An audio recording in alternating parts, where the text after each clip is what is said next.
Hey YouTube, how is everybody today? Of course, this is the day after they overturned Roe v. Wade. Now I never talk about these political issues and whatnot on my channel, and I'm not about to start today. I'm not gonna do it. I'm bored. And I said, well, let me make a video. But then I wasn't really sure what I wanted to make a video on. So I came out to the car. I started in my house, and it's really hot because I live in an old house. There's no central air. And I got fans. And you know what? When I first moved in here, I was like, well, I grew up that way. I grew up, we just use fans in the summertime, box fans. So I didn't really feel like I was bothered. But the older I get, okay, the older I get, I find myself lately like taking cold showers, just be hot. And it's not always about a hot flash, you just get hot, you know what I'm saying? And washing my face with cold water, So them box fans ain't enough. And the windows, not all the windows in the house, but some of the windows are they're like sealed shut, So when my landlord, when her husband came to town, it was in the fall, I asked him, I was like, can we do something about this? And he was like, well, it's really up to her, but he didn't want to, but and it's not all the windows, but you know what? I said, I don't care what they say. I'm about to break the seal on some of these windows, because I do notice, when you would think, like, sometimes I think, well, does it really make a difference if it's really hot outside? But when I lived in my other house, and the main window in the in the living room, for a minute, for a few years, I couldn't open it. Then a friend of mine, he was able to open it for me. And I did notice, I was like, oh, it really makes a difference. It makes somewhat of a difference. So anyway, I don't know when I'm going to do it, but I have discovered, I was like, oh, not as many windows are sealed here as I thought they were. But anyway, so I'm sitting out in my car in the AC. And I know that may not be the best thing with the gas prices, but I really don't care, honey. Sometimes I come out here and I sit in the AC. And, I'm in Cleveland. So I know some people may think, well, it don't get as hot there as it does here or whatever, especially like if you live down south, and it may not, but it's hot enough for me. It's too hot for me. I don't like the extremes. I don't like extreme cold, and I don't like extreme heat. I like a nice balance. I like spring. I like fall. 70s, that's perfect weather for me. You know what I mean? So anyway, that's perfect. So I come out here sometimes and sit and, or just, when the sun is going down, find shade in my driveway and sit in the shade, because I really don't like all that heat. And I don't like the sun beaming down on me. I don't like it. Okay. I've never liked that. Like for me, it's like a beach. If all that sun gonna be beaming, ain't no shade nowhere, no trees. We have some beaches here in Cleveland, but I refuse to go to the beaches here. Because when I first started going to the beach, very first beach I went to was in Florida, and then California, and then Hawaii. And so when I hadn't gone to a beach here before, I went to those beaches, so I didn't know it was a beach here. I didn't know. So I remember I was a younger friend of mine called me, you want to go to the beach? I was like, a beach? I didn't know we had a beach. I didn't know, And I went, I was like, oh, hell no. Because it wasn't like the beaches, that I experienced in those places. Big, beautiful, just beautiful plush beaches and, beautiful sand and all of that. It was just kind of like, it just felt dirty to me, And I have since found out a few years ago that people like, oh, they cleaned up the beaches. I mean, they have in the summertime concerts and whatnot at the beach, like weekly. It's a couple of them, couple beaches where they had these weekly concerts. I will not. I'm not going.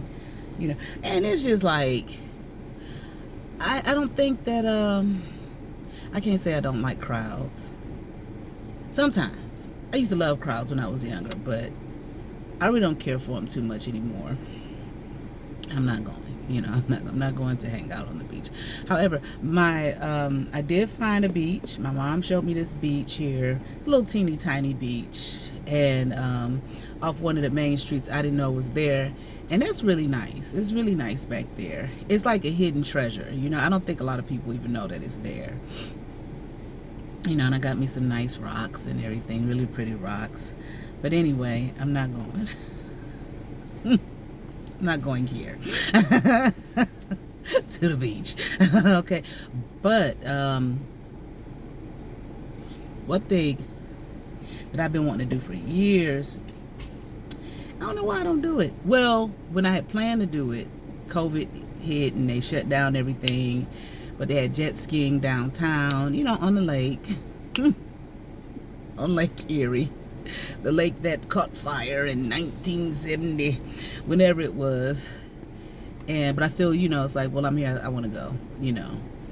But the last few times I looked for it, the company that had it, they look like they don't have it anymore. I don't know why. Well, and it's not because of COVID. I was told the company doesn't do it anymore. I don't know why. You know, they got boats. You can rent a boat and, you know, get out there on the lake, which, you know, I might try to do that one day. But anyway, so just bored. I'm just bored. So I said, well, let me make a video. Let me see if I even post this. And my daughter, she would tell me, you know, why don't you read a book? I have a book. I talked about it in my video, the last video I did when I was doing my morning walk. And it's a really good book. I just don't feel like reading it right now. So she is a reader. She reads a lot. She's got like 3 bookcases full of books. She will not get rid of a book. She has all her books from when she was a little girl, and she's got like 12-13 books right now that she hasn't read. And so she's reading one of them now. She's trying to catch up. She did this thing one time when she would like read 100 pages a day. She's just an avid reader.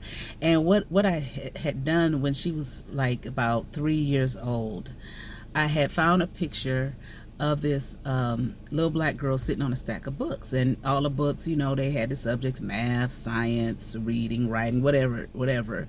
And on top of the stack, the little black girl was reading a book, and it had the sun shining behind her. Well, I placed it strategically so that when she woke up, that would be the first thing she saw in the morning, and when she went to sleep, that would be the last thing she saw.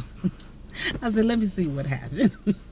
Man, that girl, it must have worked, because that girl she reads. She loves to read. She had kind of slowed down this school year, you know, but and she keeps a tally of her books and what books she has to read next, and all in her phone, and she marks off, you know, the month that she read it and everything, you know. So like I said, she got a little behind this year. I think she got a little behind with school because of school.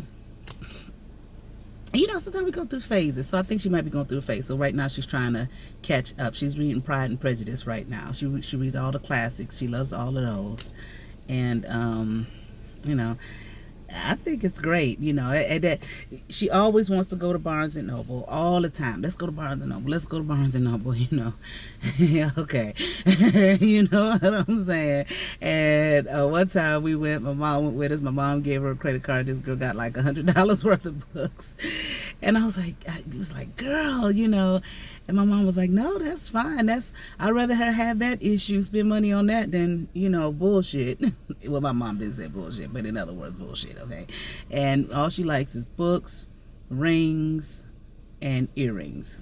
That's it. That girl don't give me no stuff about, I want this, and not just a whole bunch of shit, you know, except food, you know. Panera, she loves Panera. They grilled steak and cheese, and she loves Dunkin' Donuts.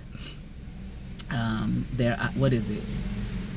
Iced caramel crazed. She loves that.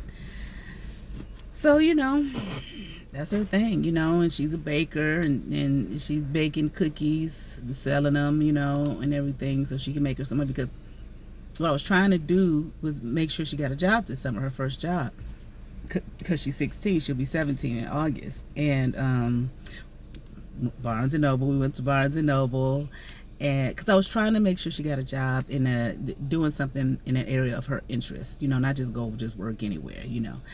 And they didn't have anything, but the manager took her name and her number down and said if she had anything, she would call her. And what else? Oh, so then we found this place. Let me tell you about this place I found here, okay? This place is called Casa Dolce. Okay, it's an Italian eatery, baked goods, fresh baked goods, and you know, just all kinds of, oh my god, really good food. Okay, and I've been passing this place for years. Just happened to last Saturday, we were sitting in the park, and I was waiting for some pictures to be I was getting some pictures copied. So I was waiting for them, and the place was next door, and I looked over, I said, hey, let's go over there and get something sweet. You want to go over there? She said, sure. And they said that they had food too, but I'm thinking maybe they had a couple sandwiches, you know, something like that. I thought it was more of a bakery than you know, having food, other kind of food. So, but look, they had a whole menu. I said, well, let's just go in there and see what they have. And at first I was going to be like, fuck it, let's just go down here to Cane's. I'll get some chicken fingers. Okay, because they just opened here, you know, well, at least on this side of town. I had never heard of it before. And because we had some earlier, because we were out DoorDash, sometimes a lot of times she'll DoorDash with me. And I said, I just need a bite to eat. So I said, let me just run this place, get a couple of chicken fingers. And we got some, and it kind of bothered our stomach, you know. But I figured, I was like, it's probably just gas, because, you know, I burped and I was fine. After that. So we went on, I said, so let's just go to K. She said, no, let's go in here. So we went in there. Listen, this place is awesome. Okay, if you ever come to the Cleveland area, you have to go to Casa Dolce. It's in Lyndhurst on Mayfield. Okay, and everything is made there. They got everything. They got all kind of cupcakes. I mean, the muffins are like, I'm not exaggerating, they are huge. Okay, and she's got a muffin, peanut butter and jelly muffin. I was like, I gotta try that, because I love peanut butter. My daughter cannot stand, I think she's allergic to peanut butter. Peanuts and peanut butter, she can't stand the smell of it. Okay, one time she was just a baby. I was holding her, and I was eating some peanut butter crackers or something, and she got a whiff of that peanut butter. She fell out crying and screaming and hollering. And then when she got a little bit older, she tasted it, and she said she didn't like the taste of it, but she didn't break out or anything like that. So I said, well, maybe she just don't like peanuts. And my uncle was like, well, she's probably, you know, has a allergic to it, because, and I said, well, you know, I told him, I said, she didn't break out, she's eaten it before. He said, well, you don't have to, because he has an allergy to peanuts, and he says it affects people differently, you know, just the smell of it can make him sick. Like if she smells it, like she will gag. And I love peanuts. I love fresh roasted peanuts in the shell, because, you know, I eat them shits all the time. So if she gets a whiff of it, it's just, even like I love cashews, and I love cashew butter. Even if she smells that, she don't react as bad to the cashew butter as she does the peanut butter. Okay, but the peanut butter is just gross for her. And because she made some cookies, I took them to my job and sold some, you know, a dozen cookies to a few people. And the lady asked me, she said, does she make peanut butter cookies? I said, nah. I said, she wouldn't even be able to stand the smell of it. You know, trying to make it. And then my daughter said, if she want me to throw up on them, yeah, I'll make them. You know, so anyway, whatever, you know, she hates the smell of it. But anyway, this place, okay, so I got this cupcake. It's all mushed up, you can't really see it because it's done fell off. It's almond. I'm gonna taste it. I have not tasted it. When we went last week, we got these wings, honey sriracha wings, this salad, Italian salad. It had blueberries, and I'm not sure what kind of greens they were, what the leafy greens were, but it had blueberries, candy, pecans, peaches, and I can't remember what else, but today I got it, and this time they had cheese in it. It didn't have cheese in it before when I had it last week, but listen, they had an irregular salad. I love irregular salad, but it had pistachios in it. Pistachios, figs, and blackberries, and I like figs, and I like pistachios. I like all of that, but I didn't like the combination of the pistachio, yeah, with the arugula. It was, I didn't like the combination again. Let me taste this icing, and it's gray. It's gray. You probably can't really see it, but it looked kind of purple, like a light purple, but it's gray.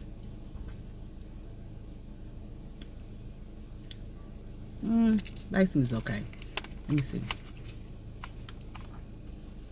Because I love amaretto.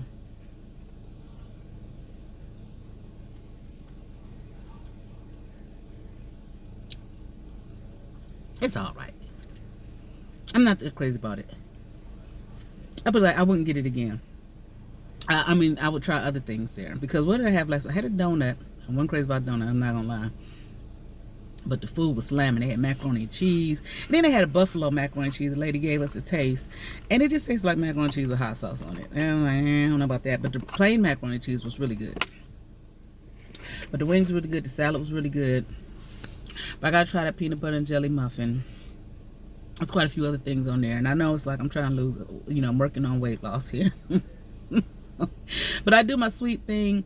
Initially my sweet thing was just on Saturdays, and I kind of stretch it out maybe Fridays, you know, through Sunday. My daughter made some cookies. Like I said, she made some cookies recently. So last night, I'm not gonna lie, I had 2.5 cookies and 2 bowls of ice cream. I do not normally do that, y'all. Don't be on there like, you bitch, you ain't gonna lose no weight, bitch. You ain't gonna lose no weight doing that, bitch. But anyway, I did. It was very good. I enjoyed it. But so I got this today because I wanted to try it, but I ain't that crazy about it. It's another place here. But what I was gonna say about that place was, well, let me get back to that. It's another bakery here. Now this other one that I go to is black owned. It's Sweet Fix, and it's in Cleveland Heights. If you ever come to Cleveland, you gotta go there. They have really good desserts. Okay, they had cake in a jar. They do have a vegan chocolate cake, and they got a vegan vanilla cake, which is really good. I like vegan desserts. I like vegan desserts more than regular desserts. I just do. Okay, it's something about the ingredients they use where it's something in there. It just and every vegan dessert I've had from various places, it has that same thing. So it's I don't know, you know, if it's whatever the ingredients are, you know, I'm thinking, well, it must be consistent, you know, because it tastes the same. It's something in the texture that I really like, and because it's the same thing everywhere I get it. Everywhere I get a vegan dessert, it has the same texture, and I really like it. I like the whatever they use to sweeten it. I like it. It just tastes so much better to me. But anyway, they have a chocolate cake, chocolate red velvet cake in a jar. It's half chocolate and half red velvet. I didn't like that. I ain't gonna lie. I didn't like that, okay? And I am a big red velvet fan. I'm not that much of a big red velvet fan because the very first time I had red velvet cake, this lady at my church when I was about, 16 or something, I saw this. This was years ago, honey. This was before red velvet became a thing, okay, everywhere. I saw this cake and I was like, what the hell is, you know, like, what is that? Because it was so, the red was just so rich and dark, you know. And they told me red velvet cake, okay. And my Georgia Chambers, she made that cake. She was from, I'm not sure if she's from Mississippi or Alabama. I know her family would go to family reunions because they would invite me and they would go to Mississippi, but for some reason I thought I heard somebody say she was from Alabama. I don't know. She has since, you know, passed. But anyway, listen, I had never tasted anything like that before in my life. It was so fucking good. She made me the cake. She made me a big, huge red velvet sheet cake. She was the best baker, the best cook. Oh my God, this woman. You know, people just don't cook like that no more, okay? They just don't take the fucking time. There was nothing she made that was just not just slamming. I mean, it was just ridiculous, you know, from my church, okay? Nothing. She would make a lemon cake. Oh my God. The only kind of cake that I've never really been a fan of is pound cake. So it was good, but I was like, I'm not a big fan of pound cake because it's all dense and heavy and it's just not my thing, you know? But there was never anything she made. I mean, food her food, and I used to go over their house all the time. She would have her grandchildren there, and some of their children. They live, you know, a lot of people would live there. You know, a lot of church folk would go there. I used to go spend the night all the time. And I mean, listen, she always had a dessert, a couple of cakes sitting over there in the corner. I mean, and she had that lemon cake with that glaze on it. It was just, oh my God. And it was the yellow. It was just so pretty. And it was so good, you know what I'm saying? I just went crazy about this cake, okay? So when I graduated from high school, she made me a huge sheet red velvet cake. All right, oh my God. And then when I went away to college, she made me one and sent it to me. And listen, you know, I went to school with people from somewhere everywhere, okay? And a few people that would come in my room, they had never seen anything like it. And I told them what it was. I think I might have got 1 or 2 slices out of that cake. Everybody had. Once they tasted it, they was knocking on my door, you know, for that cake. And I was giving it to them. You know, I didn't mind, you know what I'm saying? But I did want her to make me another one. But I wouldn't dare ask her to do that, you know. But anyway. And I don't care. I'm just going to be honest. I have not tasted red velvet cake by anyone that tasted like that. Sorry, I haven't. Now this shit they sell on the market is just bullshit. Okay, calling it red velvet, I'm like, that's not red velvet. That's a vanilla cake with some red dye. Okay, and then, you know, they sell it in the box and they sell it to cookies and all that. It's just a travesty to me. I'm like, this is just a travesty of justice, you know, that they just really took this wonderful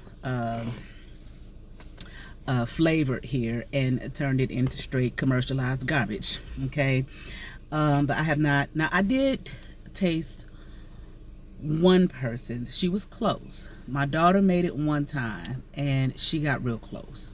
She got close. My daughter's just got a natural talent for cooking and baking and sewing. And even my daughter, she said, "Ma, you're lying." When she makes eggs, I'm like, I have never tasted no eggs. She said, "I don't do anything special to the eggs." You know, some people just got magic in their hands. You know what I'm saying? But she is, what she does when she bakes is, you know, she has recipes that she follows, but I'd like her to get to the place where she can, you know, do her own little twist to it. You know what I'm saying? But I don't say anything to her. I'm like, you know, just let her do her thing. You know, my daughter would do things like, it'd be 8 o'clock at night. I want to make a lemon cake, you know, and she go in the kitchen and make a fucking lemon cake. You know, and I'm like, what the hell? And she will not do anything from a box. She will not do anything from a package, a can. She will not. She does everything from scratch. My mom had her one time for about 2.5 months. I was in Atlanta helping somebody out, and was supposed to be helping somebody out. I don't know what the hell they had me there for. What they called me to come there for, it was not, you know, why I was just there. Like, why the hell am I here? Bitch, you don't need my help. You know, but anyway, I was there. I was stuck. But anyway, so my mom had her, so my mom taught her how to bake from scratch. And they used to say that my mom was a really, you know, good cook, okay? And a baker. She knew how to do all that shit. And ever since then, my daughter, you know, will not, she's been baking from scratch, and she will not do anything. She go in there, she zests the lemon, and she know, and you know, she said, I'm going to go ahead and bake a cake. And I'm thinking to myself, well, I don't know if we have enough ingredients. You know, it's 8 o'clock at night, and she getting there, cake done. Okay.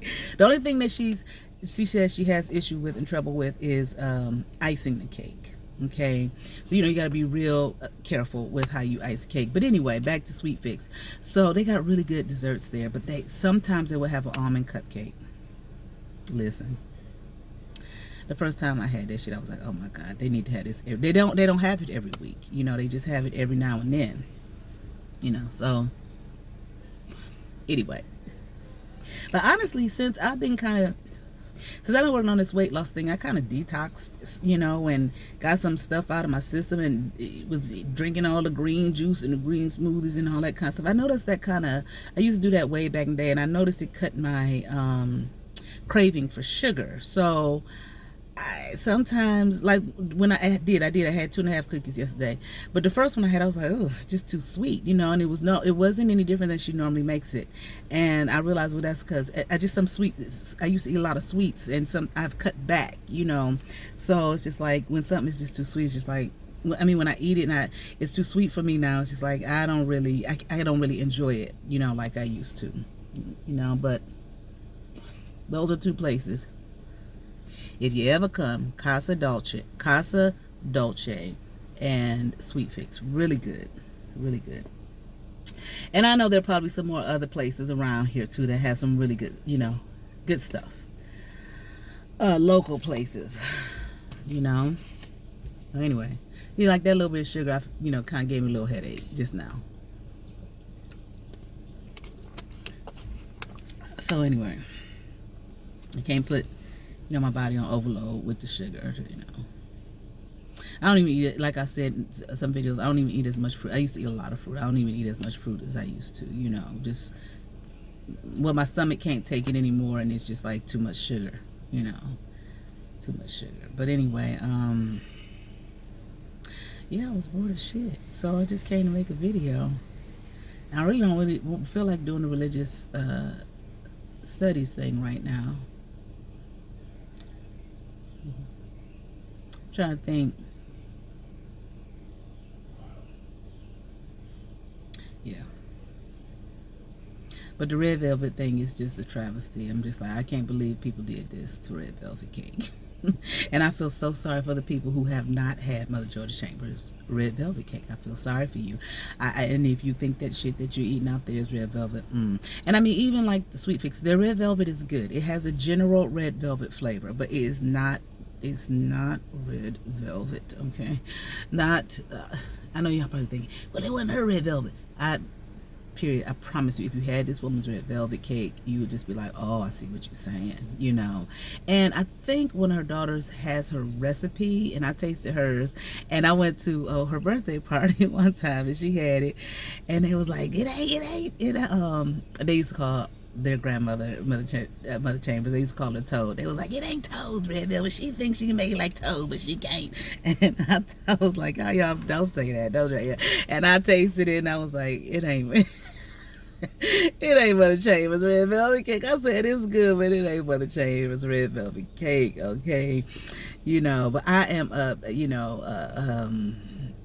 fan of certain desserts I really like homemade, and people, it's just like on my dad's side, my aunts and them, they can really cook. I mean, they can burn, okay? Like my great grandmother, she could burn in the kitchen, okay?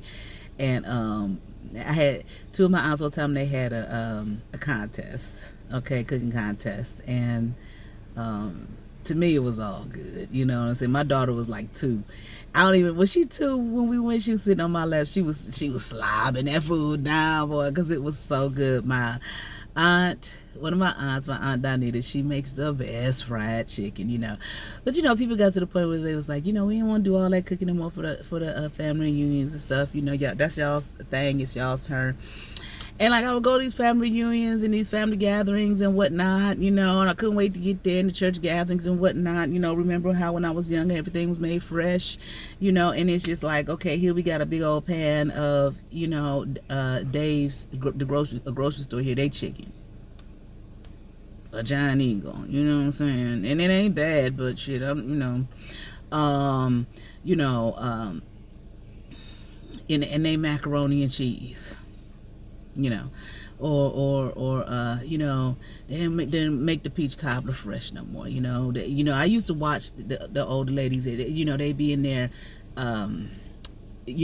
peeling them peaches. Fresh peaches. You know what I'm saying? And one time I had peach cobbler. I couldn't wait to dig into it. And it was on some biscuits, and I was like, hell no. What is this? What is this? You know what I'm saying? Oh, it's just not the same, or they bought the potato salad from the damn grocery store, and I kind of wish, looking back now, because both my grandmothers have passed. I only had 2. Now the lady who raised me, okay, I've mentioned quite a few times, and I probably will continue to. I never met her mother, okay. Her mother died long before I came into the picture. And and her father died long before I came in the picture. So I didn't know grandparents on her side, okay? These were grandparents on my father's side. My father's mother, listen, honey. She was a cook, okay, little woman, okay, real short, okay, real dark skin and real short, and you should have seen her. Oh my God, she was so cute. She was so tiny and cute, seeing her, but she wasn't for no shit, okay. She wasn't for no shit. And I'm not saying that because I know it personally, unfortunately, my parents, my father was my biological father, at least I believe, okay, that I'm pretty sure because I do favor him quite a bit. And I know you may be thinking, bitch, you don't know, or that's kind of sad, well, when you're 49 and you find out your mama ain't your mama, you kind of begin to question everything. Well, I guess that's my father. You know what I'm saying? But I'm pretty sure he is. Okay. All right.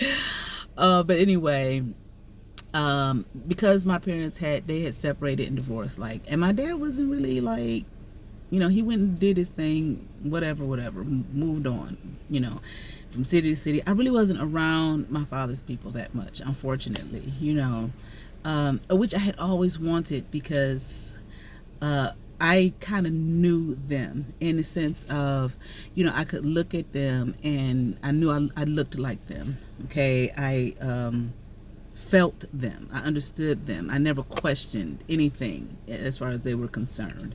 I looked like one of my aunts. Okay. My personality was a lot like theirs. So but unfortunately I just didn't get to spend that kind of time with them.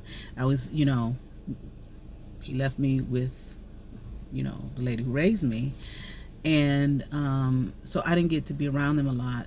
So when I say she wasn't for no shit, it was just I would see her, when we would go, when we would have, just local family reunions, I would watch her and I would watch, my aunts and uncles and everything. And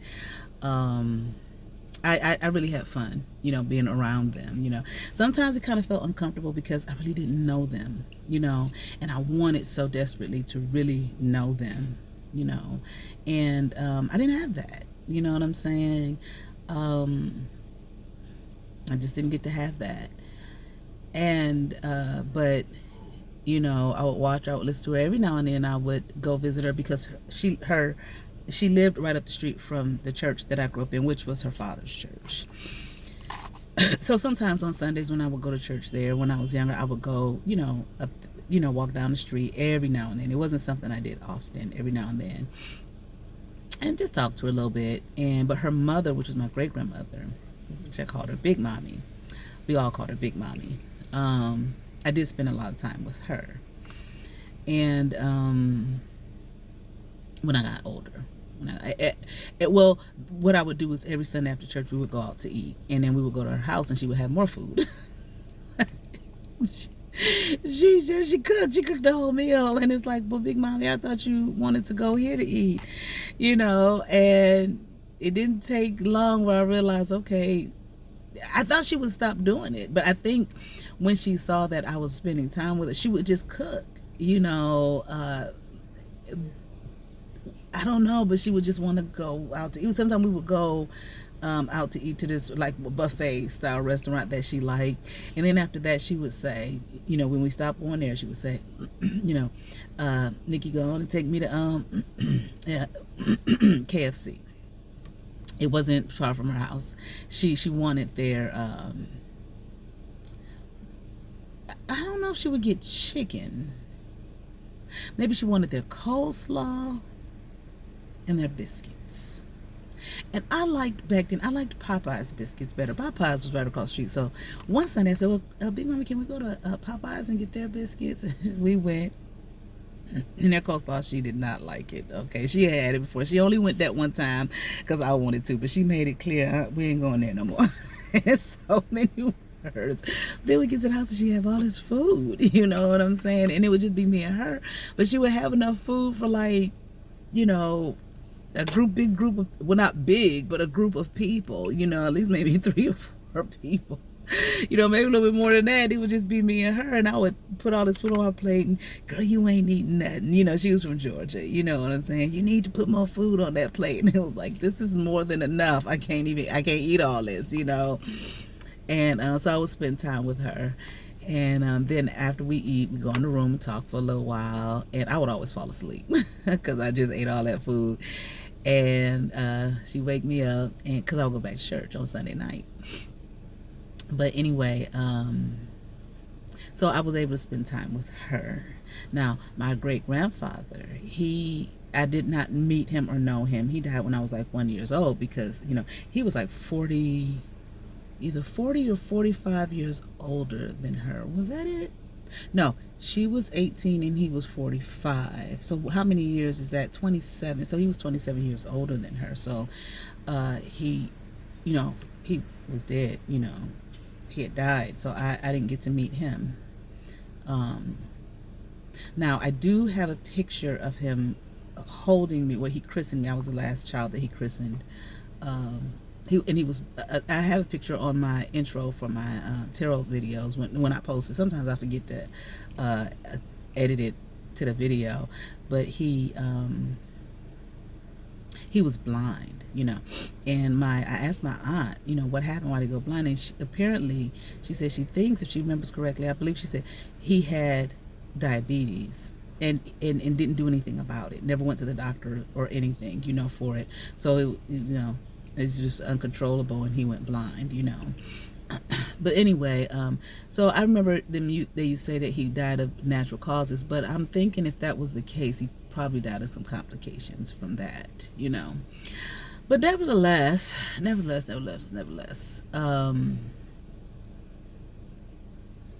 so my grandmother, though, which is my father's mother, she was the one I said wasn't for that shit. She was, because she took right after my great grandfather. I mean, she looked like, it's funny, she looked like he spit her out.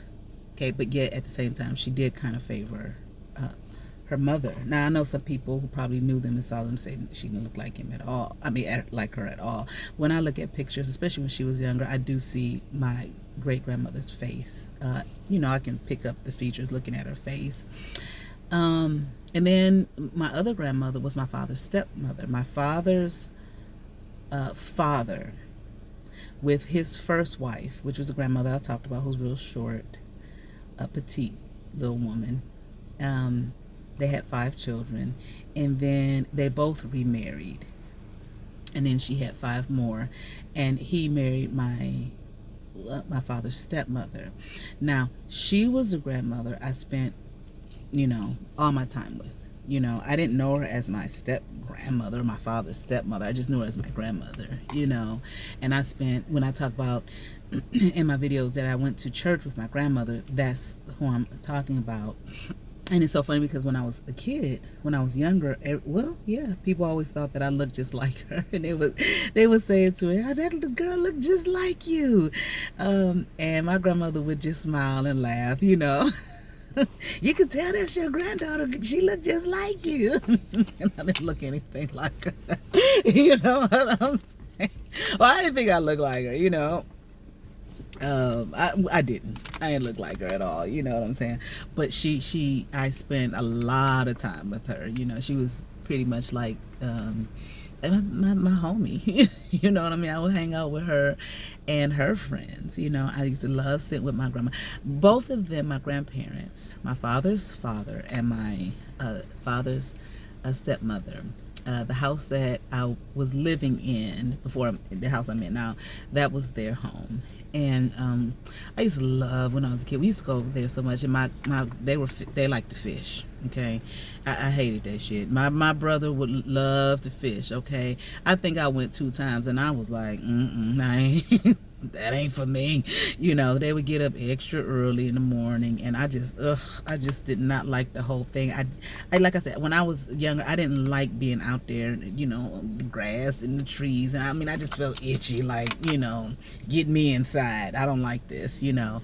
And they would get it in the smell of the fish, and but what didn't bother me, surprisingly, was the worms, because when I was little, my grandparents, My grandmother was from my father's stepmother. She was from Alabama, a little very small town, Lynette, Alabama, if anybody knows it.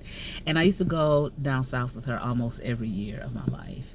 And one time they had oh, I don't know, one of her sisters or whatever, I don't remember, but they had a huge pig pen, and they let me jump in there with the pigs, and I got all muddy and running after the pigs and everything.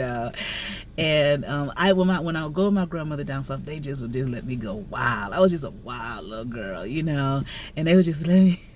I remember one time thinking, because my uncle would go, my dad's brother would go sometimes when I was real little, and I just remember one time, I don't remember where we were going or where we were coming from actually, and I just remember just going just crazy, just as like a little girl, I probably was about 4 years old, just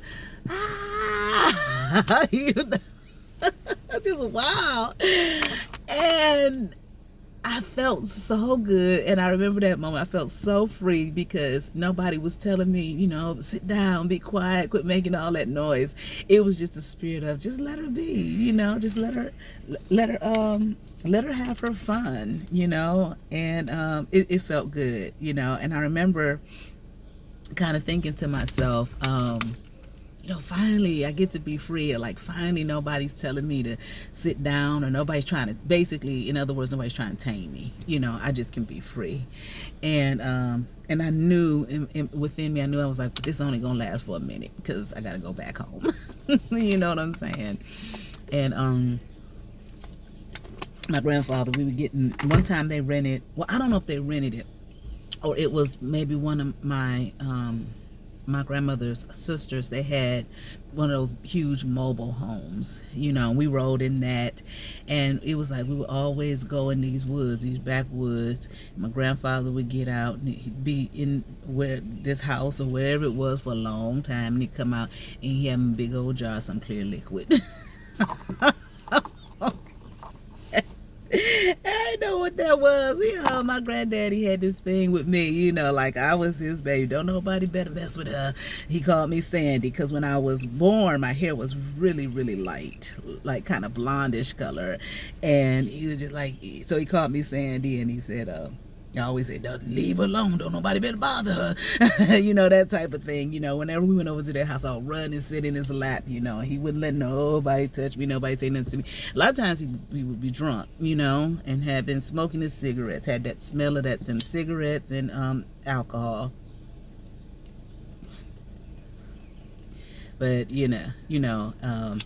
so I remember looking at the moonshine thinking, wonder granddaddy gonna let me have some, but I didn't know what it was, whatever it was, my granddaddy had it, but he never offered me none. And I do not to ask either. But I used to love going down there with my grandmother and my grandparents, and she had a nephew who I would spend a lot of times with, Titus. But they called him Too Tight. And Too Tight was cool. I was just a little thing. I was in love with Too Tight. So one time we went, my mom, she was a seamstress. So she used to make all of our clothes. And she made me this long red dress. I used to love that red dress. And she sent it, I guess we probably would go, for church or something like that. And he asked me, Titus asked me, Too Tight said, Nikki, you want to go get some ice cream? And I was like, yeah. And honey, to me, that was a date. I loved me some Too Tight. And I put on my red dress. I told my grandma I wanted to wear my red dress. And she said, to go get some ice cream? You're just going to get ice cream? I want to wear my dress. I want to wear my dress. And I think she said that I said to somebody, it's a date. He's taking me on a date. I put that red dress on. And she was going to give me a little jacket, but the jacket was orange. And I was like, that don't match. I had to match, to go on my date with Too Tight. And I remember he died. I remember when he died. That was really hard for me. I was still little, It might have only been like a year or two later that he died.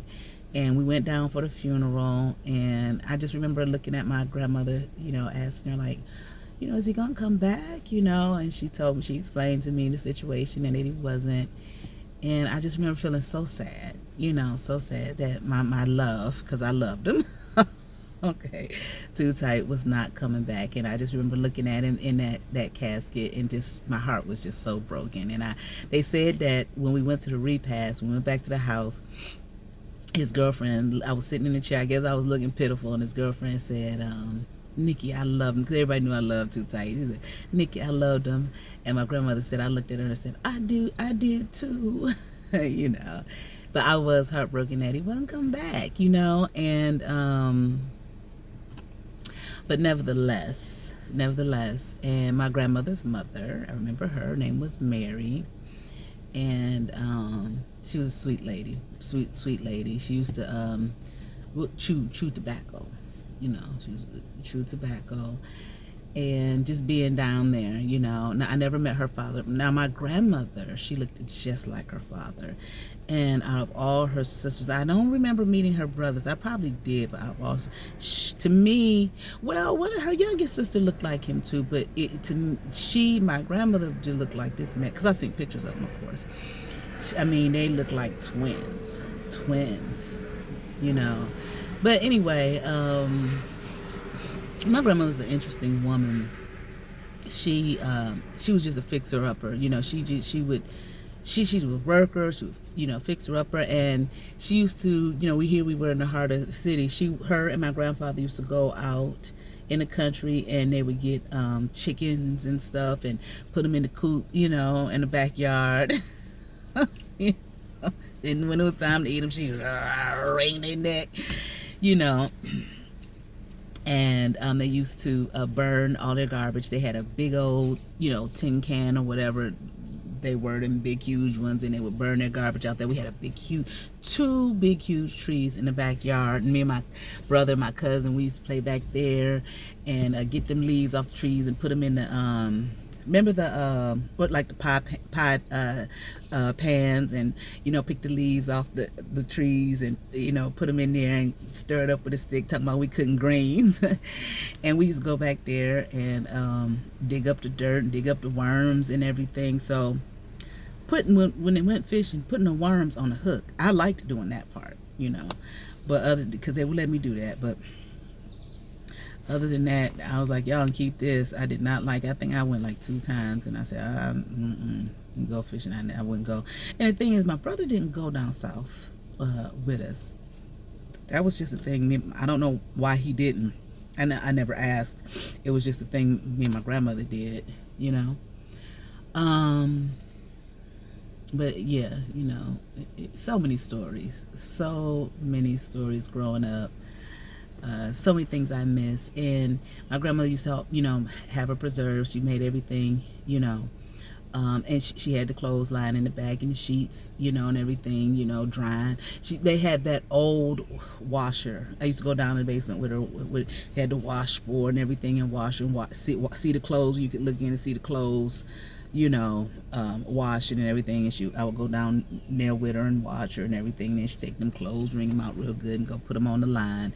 And she did that for years. I think in my teenagers, she lived in a side-by-side duplex. And when the people on one side moved out, that we moved in, I was about 11 years old. And I don't remember when she was doing it then. She was still doing it, putting them clothes on the line. A long time.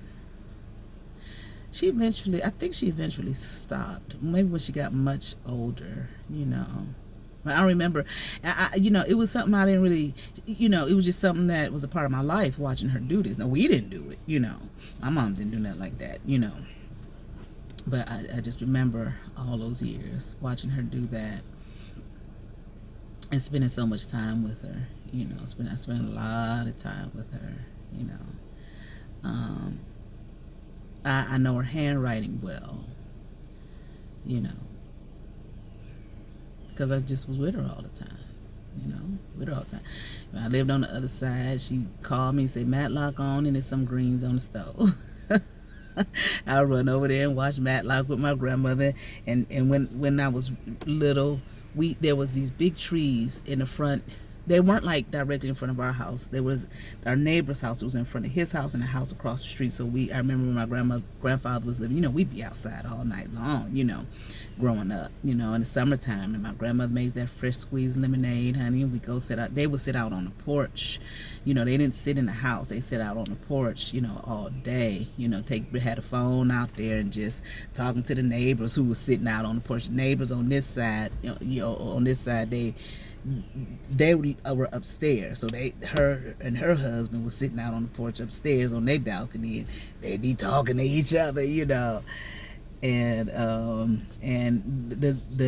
their granddaughter, she lives in the house now, so I kind of grew up with her, in the sense that we used to play together when we were little. Neighbor on this side, he was older than us, but his parents had owned that house, and he was there, for years. I mean, he might still be there. It's been a year since I left. So and when I left, they looked at me. One of them looked at me and said, "Nikki, I thought you was gonna be the last. So I thought you was gonna be the last one to leave. I thought we was gonna be gone before you." I said, "I thought y'all was too." And that's how that street was, at least that part of that street. There was a lot of families on that street who parents had owned, their grandparents had owned the house, and the kids and grandkids had and whatnot. There was a house down the street, and the families, I'm not sure if the family still lives there, because when I first got my sides cut, not the first person I went to, but I started going to this lady. We were just talking about our housing situation, and she ended up saying Edmonton. I was like, Edmonton? I was like, that street I was living on. Her. And she said, yeah, girl, we had to get up out of there. And she told me, she said it was her husband's family that lived there. And she described him. I said, wait a minute. I said, you talking about the house where the man, listen, this man every year would go kill him a deer, and he had added this kind of extension onto the house so that when he would hang the deer up on the outside so that the blood, I guess that's what he was doing, would drip out of the deer. I think that's what they told me he was doing. I used to love to see that, because I can't remember what time of year he did it, but whatever time of the year that he did it, I believe it was probably in the spring. It let me know that summer was on its way. Okay, he was like an outdoorsman. They had a boat and everything. And they left. She told me that her and her husband left. So I'm not sure if the family still lives there. I think they're gone. And that was just a few years ago that happened, But anyway, we were just talking about,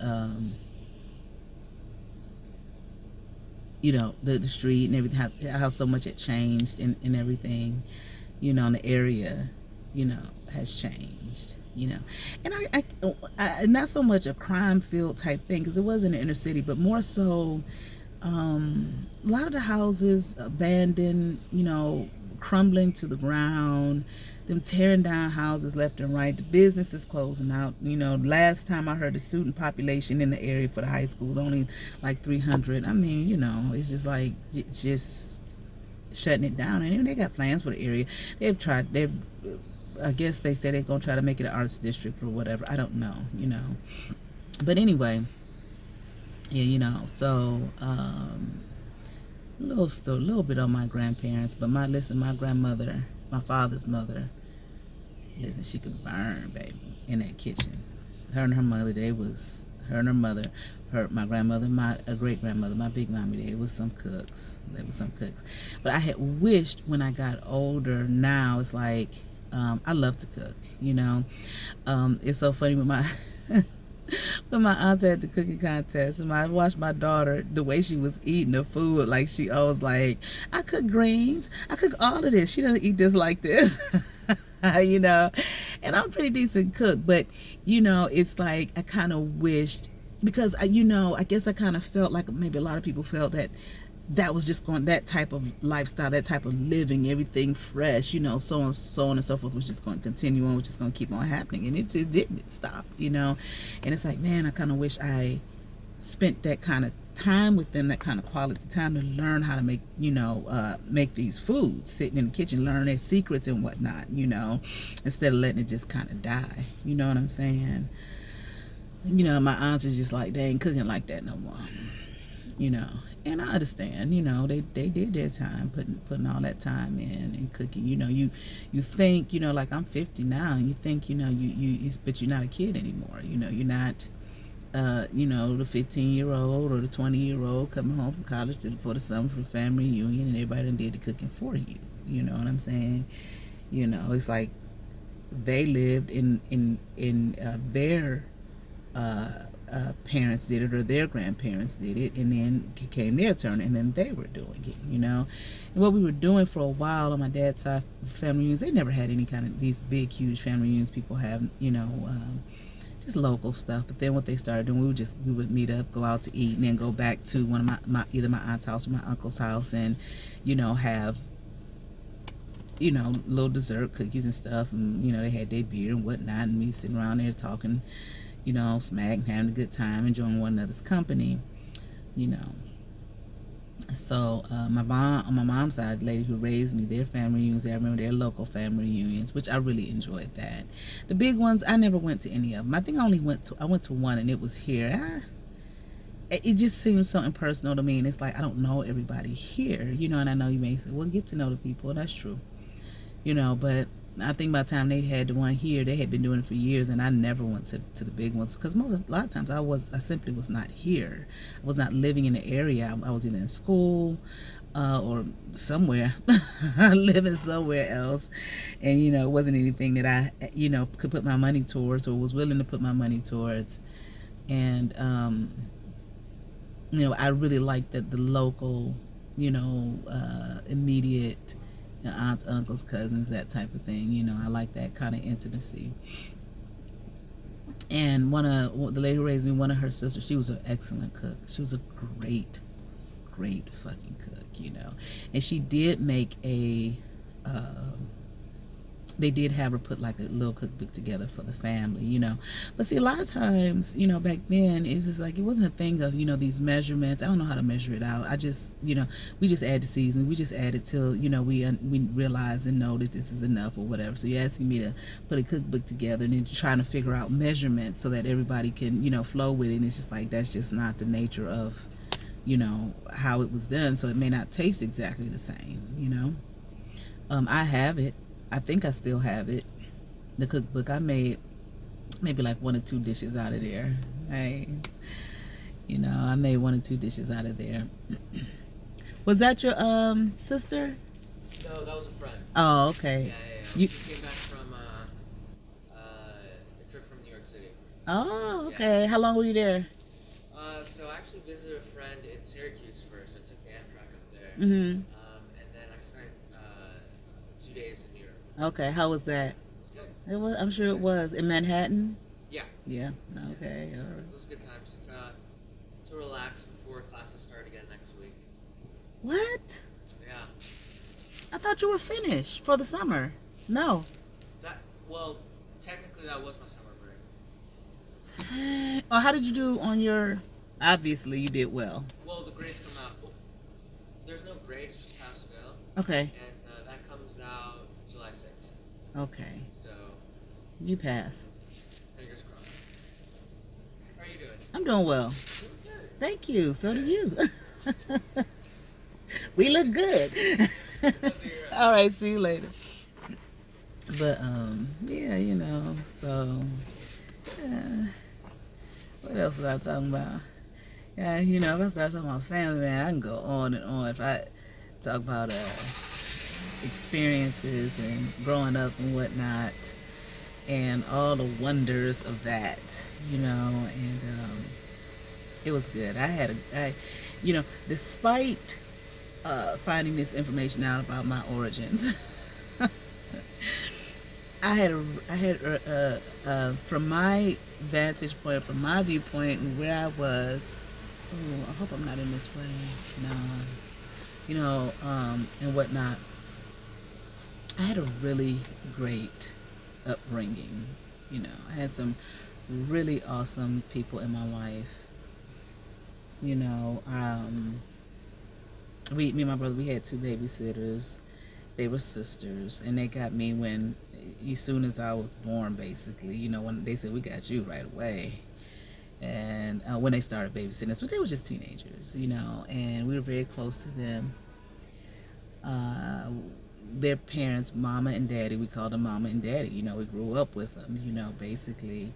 And they took us summer everywhere. Walt Disney World, Walt Disneyland, Hawaii. They took us all over the place, you know what I'm saying? And we just used to go, just spend time with them on Saturdays to Sunday morning. It wasn't even thinking when my mom was working or anything, we were just there, all the time, And they were really, really fun, really funny, I had us playing board games. My brother used to love them board games, honey. He used to love Monopoly and Scrabble. And Scrabble wasn't a game they played. They taught us a lot of card games. Uno and Monopoly. Life was a game. I hated that. I didn't like none of them board games, to be honest with you. All Nikki want to do is sit down and watch TV. I won't watch TV. I won't watch movies. They wasn't gonna let me do that, okay? And I damn sure wasn't about to tell them I don't want to play a game. Excuse me, you're gonna come over here, So it wasn't a something where I could speak up on what I wanted to do. No, you can come over here and play this game with us. But we used to have a ball. I remember one time they took us to their friend's house. I guess their friend was having a party, and it was a lot of people there, and we played spoons. And even though we were kids, they didn't exclude us. You know what I'm saying? It's like they wanted us to learn. They wanted us to be part of the fun too, There might have been a couple more kids there, but that's just how they were. And we played spoons, and I just remember that table just being filled up with people, big old table, everybody playing spoons. And so I had a really great upbringing. I can go on and on, like I say, And I miss, I miss that family structure,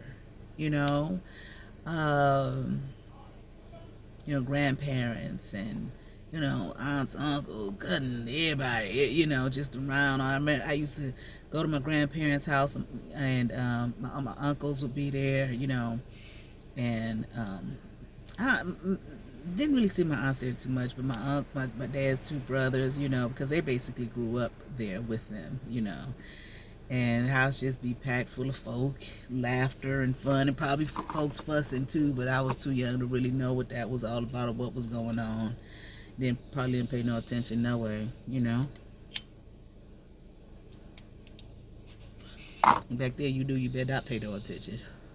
If some adults was fussing. I do remember one time I was a little older, and I went to one of my mom's reunion. It was a local reunion, and my aunt and uncle got to fussing and fighting with each other, and it was so funny. It was hilarious. I was a little older, so I knew I didn't necessarily I wasn't called out of the room or nothing like that, or go outside and play, I was a little older. That was hilarious, And my mom probably was like, okay, y'all, it's time. She did. I do remember it's time to go, because she didn't stay around, no stuff like that. And, when they got to drinking, and, she wasn't into none of that. She wasn't no drinker or nothing like that. So I didn't really remember too often. I remember one of her nieces said to me, y'all didn't never stay around too long. I said, we didn't. I said, it seemed like we would be there the whole time. She said, mm-mm. And my mom, she said to me, we didn't stay long. I said, why not? She said, because they get to drinking and talking crazy. And I didn't want to be around that, so we would leave. And know it be. I was in a whole nother realm and not even really paying attention to what was going on. I probably looking at somebody who was drunk, didn't know they was drunk, and cracking up because they was acting drunk.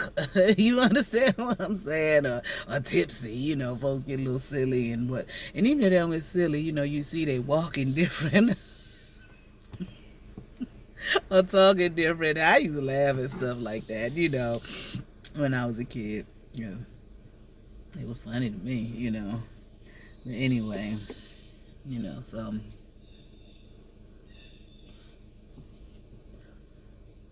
but I miss that kind of, like I said, that family structure.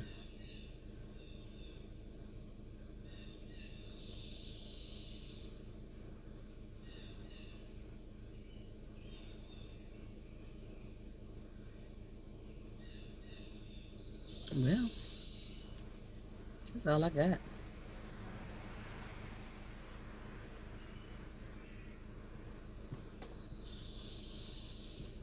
And the good food.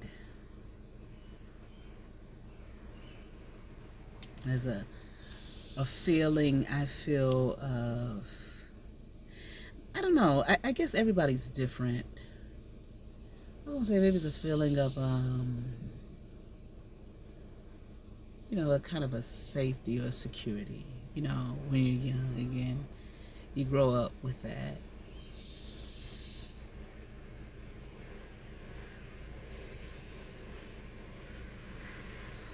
My nickname was Sandy. My grandfather called me Sandy. My dad just said Nick. Called me Nick. Nick. My brother was LBJ.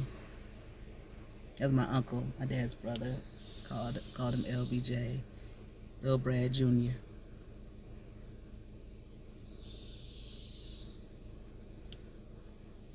When I was in high school and the girls found out for years I thought my middle name was Kenyatta. It's not. It's part of my first name, like Anne Marie or something like that. Two first names for one first name. Yeah, the white girls would call me Kenny. Kenyatta, Kenny. I'm trying to think. They had some other name for me. I used to hate that name too when I was little. When I was younger, when I was like in this first, second grade, they would make fun of me, Kenyatta, Pinata, anything that rhymed with Kenyatta, they would, make fun of me. Especially if they got mad at me or something.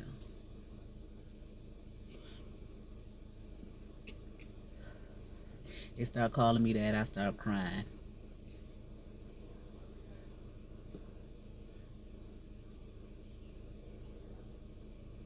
Yeah.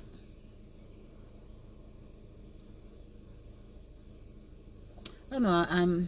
I don't really, like I said, I don't talk about these things that happen, these political things that go on in our world. I never talk about it online. I never have. But I am curious to see what this is about. The Roe v. Wade, them overturning this thing with abortion, and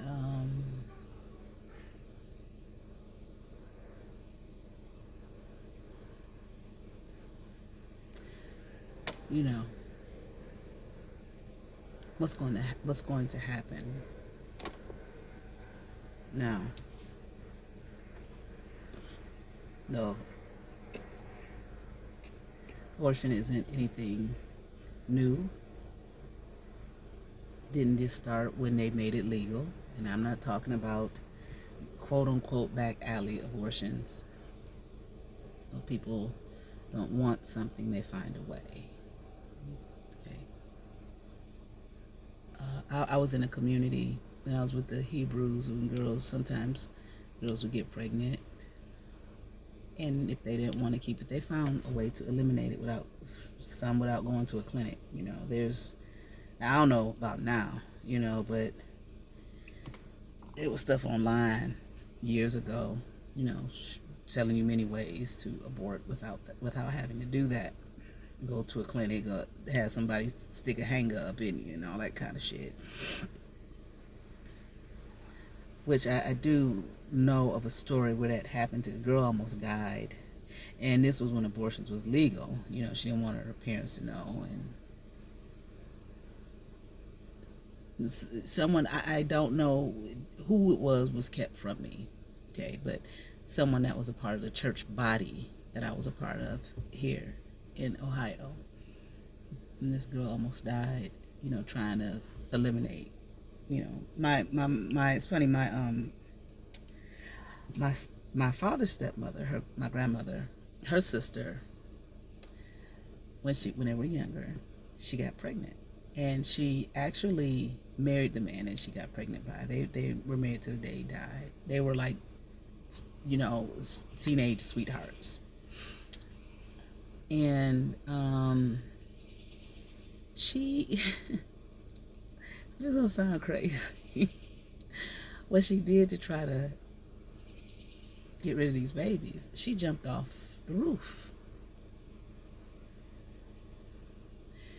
ain't nothing happened to them babies, but they was born. Okay, and I said babies. It was like I can't remember. Were twins or triplets or something like that? I don't remember. But anyway. But I'm just, I don't really, now me personally, I just personally believe in pro-choice. Does not mean I'm not pro-life. I just think that a person should have a choice. And people will make a choice for themselves, whether, it's legal or not. People will make a choice for themselves. They will find a way. I'm just curious, though, like I said, what is going to... I don't really like to speak on things that I'm not... we can all have our opinion. Some things I do share my opinion. Well, I share my opinion with somebody on most things. I may not share my opinion with everybody.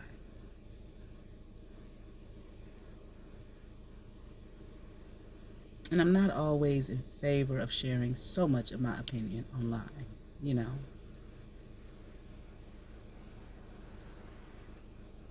I don't have this thing, like, oh no, the world have come to an end now,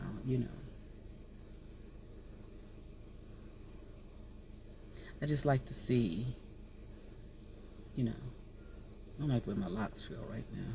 So I keep touching them, playing in them. And I have been keeping them moisturized. I might be doing a little too much though. I don't know. I like the way they feel.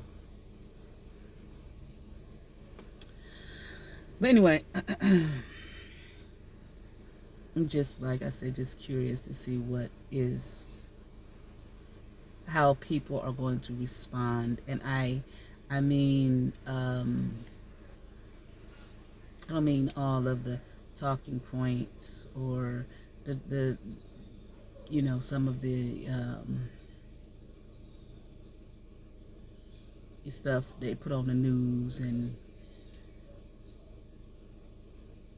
I don't mean like that. I just mean, like, I guess more just society-wise. Yeah, I don't believe everything they put on the news. I stopped believing that shit a long time ago. I remember I was watching one story on the news, and something just hit me like, this is bullshit. This is not true. And then it wasn't long after that when they were reporting, some guy, reporter for the New York Times, had lied about, a lot of the stories that he would, that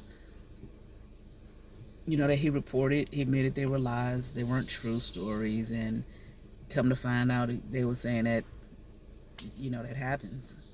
Not everything, it was admitted. I mean, I think we should know that, but I think it was admitted that not everything you see, is true. I think, I don't know if it was him. I really don't remember, you guys. This was like I was in my late 20s, early 30s. They were saying that, someone saying, some reporter, sometimes it's hard to find stories. Some of it is sensationalism. Some of it, I hate to say it, but it seems like it's just fucking entertainment, and we seem to be a society that's entertained by, being terror. It's like being terrorized. Because that's what the news is. I really don't watch the news. It's just like being terrorized. But I mean, it used to be just 30 minutes local, and then 30 minutes national news, and then it just became news all damn day.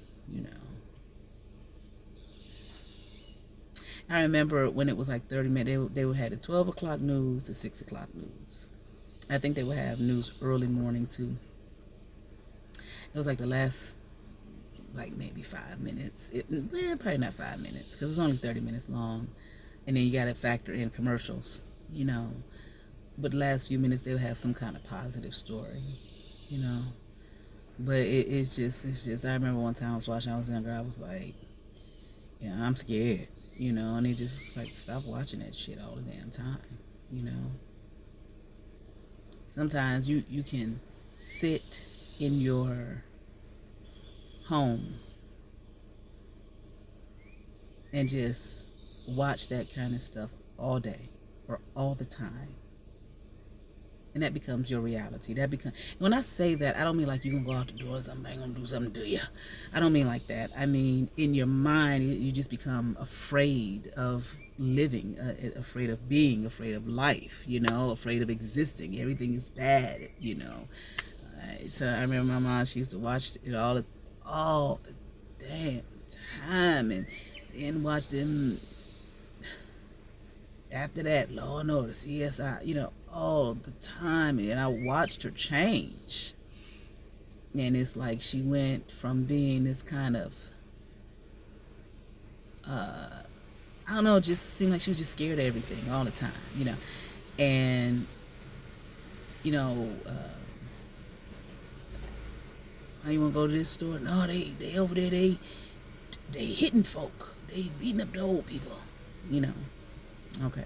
This was all the time, and I'm not saying to be cautious, but damn, it's like, I can't live in that kind of fear, and I'm not saying that there are not all right, see, I'm not saying that there are not realities that we have, all around us all the time, of course, be they negative or be they positive, of course, you should be cautious.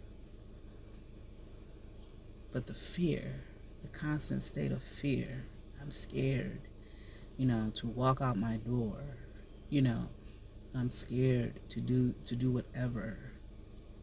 It's just like, I'm not going. And it just became like the news just became like, this shit is just terrorism to me, keep you in a state of terror, keep you in a state of fear. But you should be aware. I went through a spell of time for years where I didn't know what was going on. What I knew was going on was what the life that I was living, And it's good to be aware. It's good to know, to be knowledgeable of what's happening.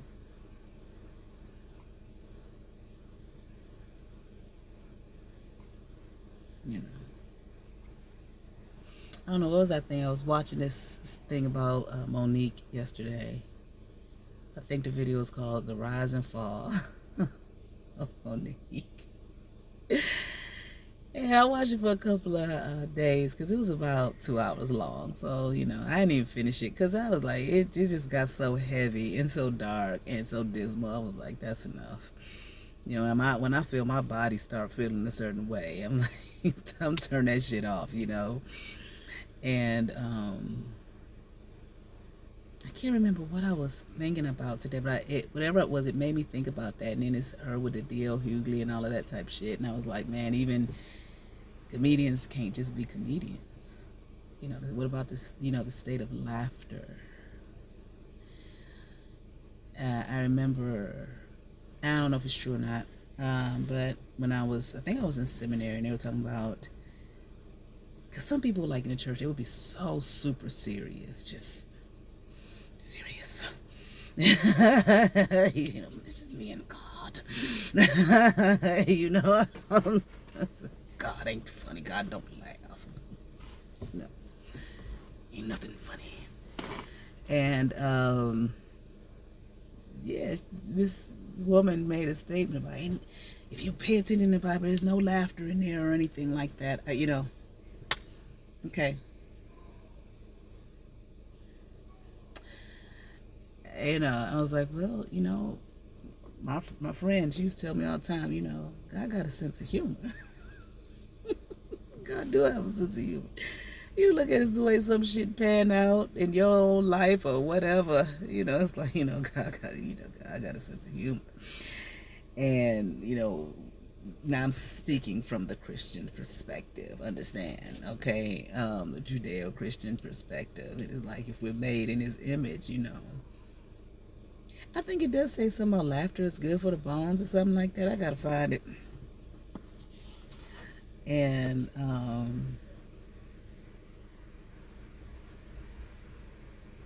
sometimes, you got to bring a little laughter into your life, man. You can make fun of a little bit of anything, and I know everybody's sensitive nowadays, so you better not, okay, lest you be canceled. Okay, they put you on a chopping block. Okay, dox you, make sure you lose your job, can't pay your fucking bills, bitch, because you done said some shit that's funny about something that ain't funny. You should be serious 24/7. I shouldn't tell this story, but no, I'm not. Forget it. It's just something that a family member, said. I don't think. Well, no, he did say it in jest, but it was kind of a devastating situation. He said it in jest, you know what I mean, at, where everybody was kind of mourning the situation and grieving the situation. And when my mom told me he said it, I cracked. I was like, I can't believe he said that, but it was funny,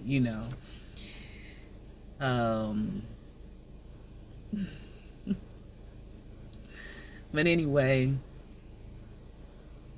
I can't speak on it. It's just too sensitive. But so again, nevertheless, I'm just curious, to watch and see, what will, I don't know, I don't know how else to say it. How is this what kind of change is this going to make in people's lives, or will there be a change of behavior or thought process, how we think, how we look at things now,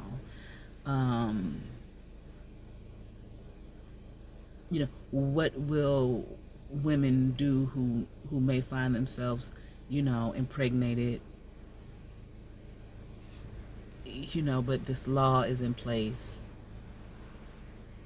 and they don't want this child or whatever, for whatever reason, or even, I don't know, I'm just curious more. I just, like, what will be the state of things, how will it change the society?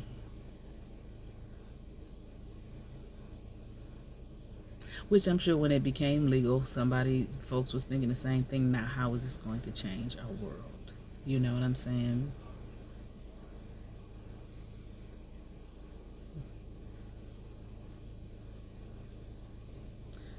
So,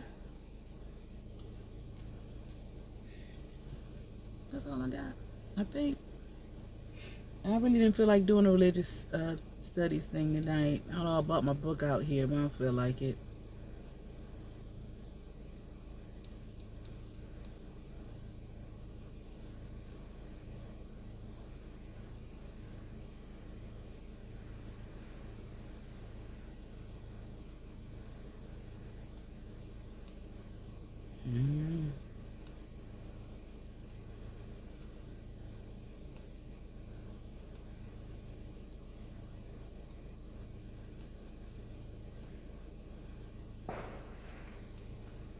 Kind of made me want to talk to some older person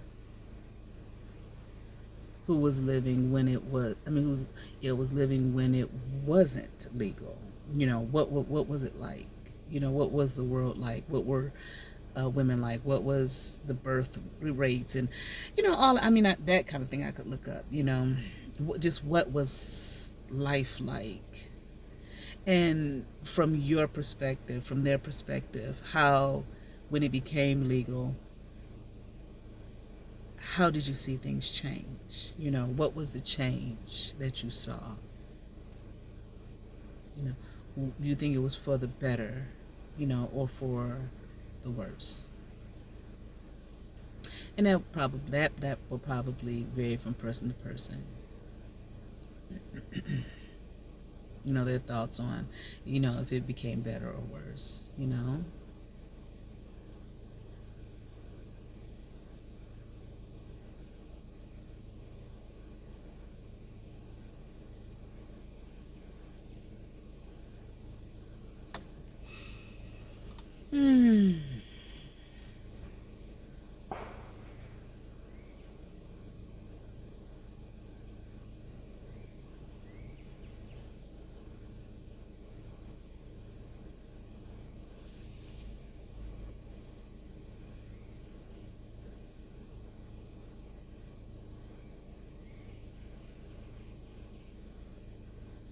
What further laws might come into play as a result, of this?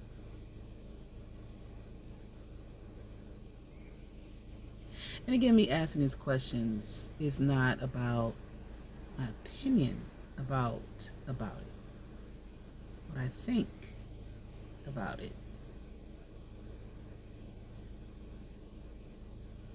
Because although I'd like to know, I don't know. Although I can have an opinion about it, I can't speak about, I can't allow my opinion to be fact.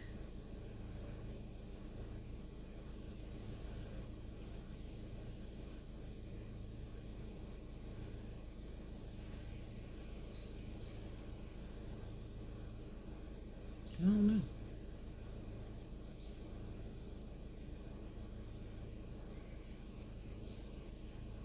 Just sit back and watch and listen. That's where I'm at right now. Let me sit back and watch and listen and look and see. And not absorb everything that's said.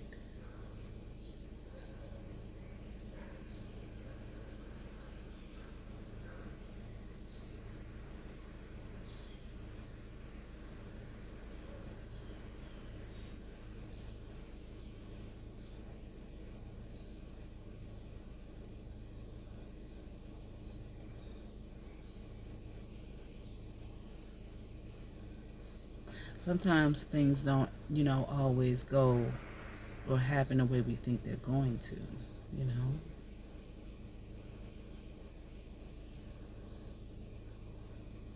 I don't know. I ain't gonna lie, at first I was like, this about to be the Handmaid's Tale. Which I'm sure a lot of people have said that. I think I saw a couple of, shorts and whatnot of people saying that, Maybe so, maybe no. I don't know.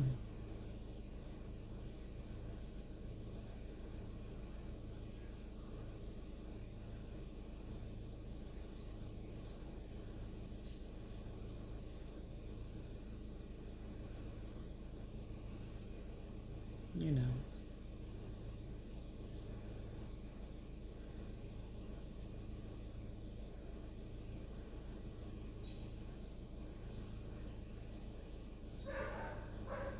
I used to have opinions on things and just blast that shit from the mountaintops.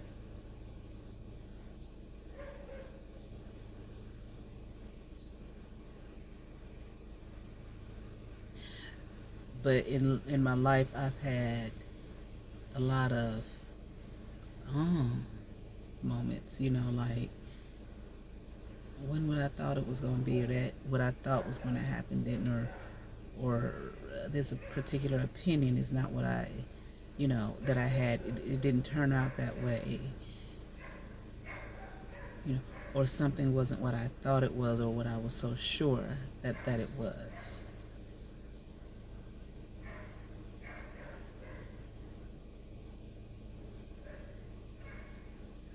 Now, I've had a lot of those moments too. Exactly what I said. It was gonna be. You know what I'm saying? That's exactly what had happened. And so anyway, well, I'd love to keep talking to y'all, but it's 1 hour and 29 minutes. I don't want to bore you with my silence. But silence is good. Silence feels good.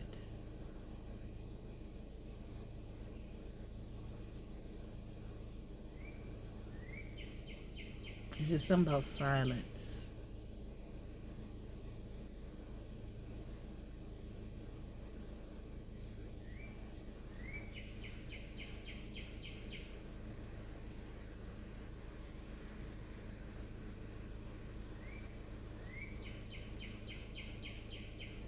I guess it kind of goes along with patience. With patience, I feel like patience is the physical act of silence.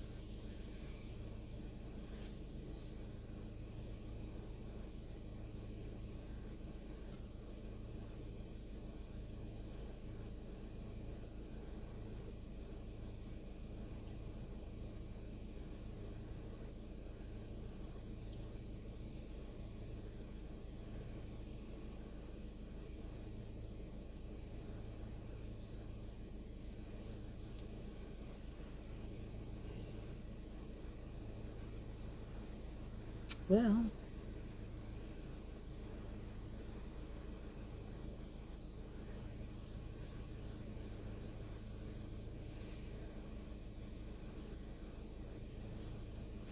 let's see what our world turns into, what it's becoming.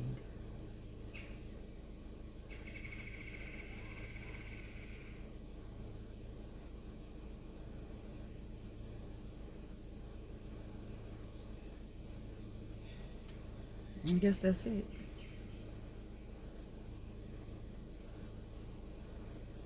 Sitting out here right now feels so good. I got the car going. I got this air on me.